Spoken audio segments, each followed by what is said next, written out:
Right now is the point where I play the upcoming Harry Styles album, start to finish,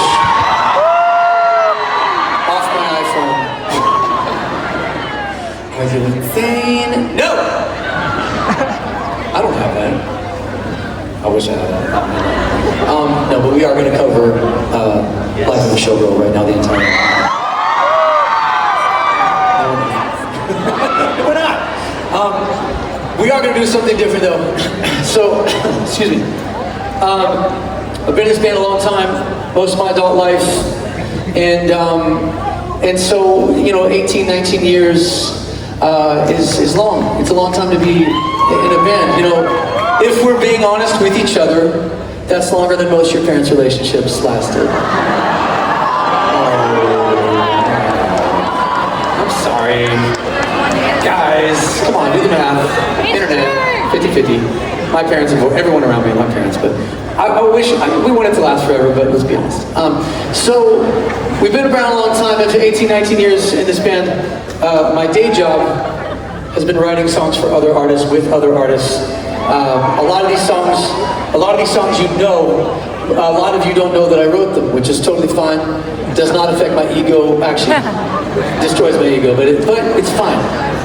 And so tonight we're going to do a couple of those. A lot of these artists who you know, one of whom is a good friend of mine. He was actually in Australia right now, Ed Sheeran. I'm very lucky to work with the people I've worked with when I worked with them. We got to work on everything from Taylor Swift, 1989, Adele 25, hopefully Adele 39 or whatever she decides, whatever. And everybody from Ozzy Osbourne to Tate McRae. It's just like, notice how I'm just checking all the boxes right now at this point. And a lot of different people. Yeah, a lot of different artists that I've been lucky enough to work with, including Mr. Harry Styles and a lot of different people. So I don't have time, and this set, this is not the cover set, this is the OneRepublic set, but it's kind of fun to do a little like karaoke moment. If you're cool with it, what I'm going to try to do is we're going to attempt to cover one or two little condensed versions of some hits I wrote for other people. I've done a lot of songs in 20 years for Beyonce, a lot of songs. By the way, I have to say it only because I'm here, worked with a ton of Australian artists. I was working with Empire of the Sun earlier this week. And one of my favorite, I say it every time I'm in Australia, and one day I feel like he'll text me back. Maybe I think he lost my number. Matt Corby, I think, is one of the best singers alive.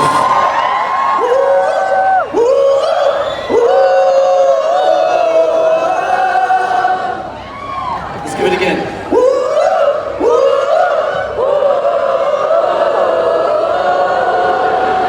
That was a disaster. Half of you did it.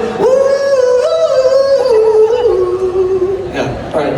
So, Beyonce is interesting because we have a different vocal range, and she's a woman, and I'm not.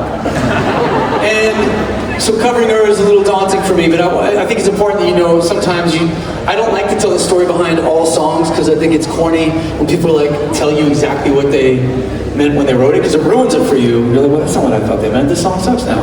So I don't want to destroy, I'm not going to tell you everything, but I will tell you this. She called me personally to write a song for her way back in the day. Now she doesn't call me so much. She mostly just hits me on Snapchat. But she called me initially, and I was like, oh my God, an artist is calling me. This doesn't happen. Artists don't call you to ask you to write songs. Not since like Frank Sinatra. It doesn't happen.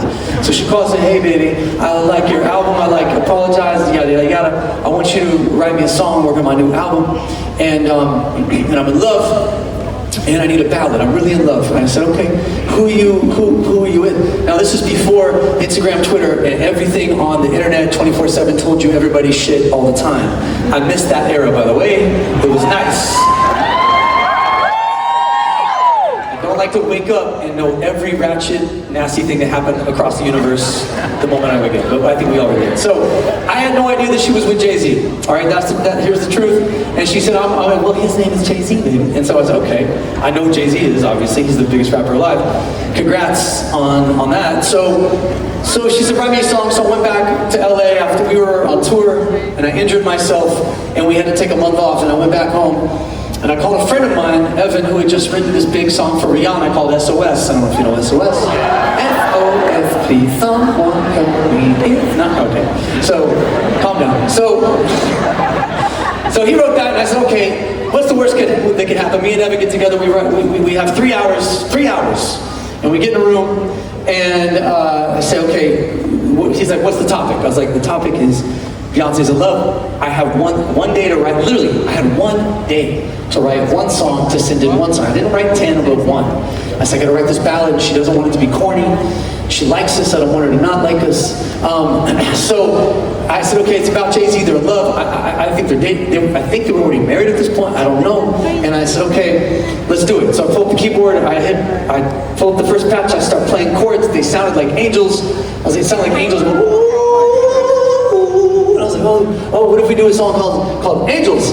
And then Evan looked at me and he's like, that is the corniest shit I've ever heard. No, I'm not writing a song about Jay-Z called Angel. You're my angel? Fuck off. So then we're thinking, I was like, oh, what's the thing, but not oh, Halo. There you go. So the origin story. So the bubble is now burst. So then we go, okay, we're sitting there writing, and then we're like, okay, I need to see what she sees. Pull up a photo of Jay-Z. So I have this huge screen, 42-inch computer screen. I pull Google an image of Jay-Z, and me and my friend Evan, we're both in our late 20s sitting in this room that's about 3 meters by 4 meters, and just staring at each other, and then we're staring at a photo of Jay-Z, and we're going, I look at him and I was like, imagine that this man means everything to us.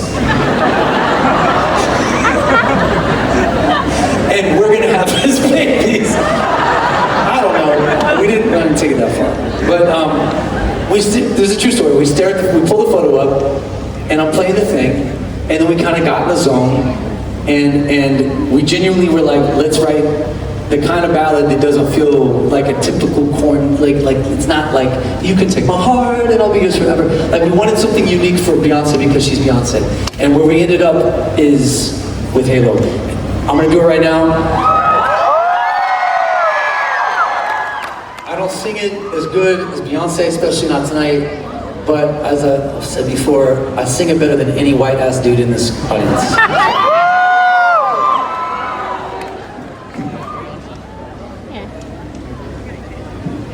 Guys, don't ruin this for me. Zach, please don't ruin it.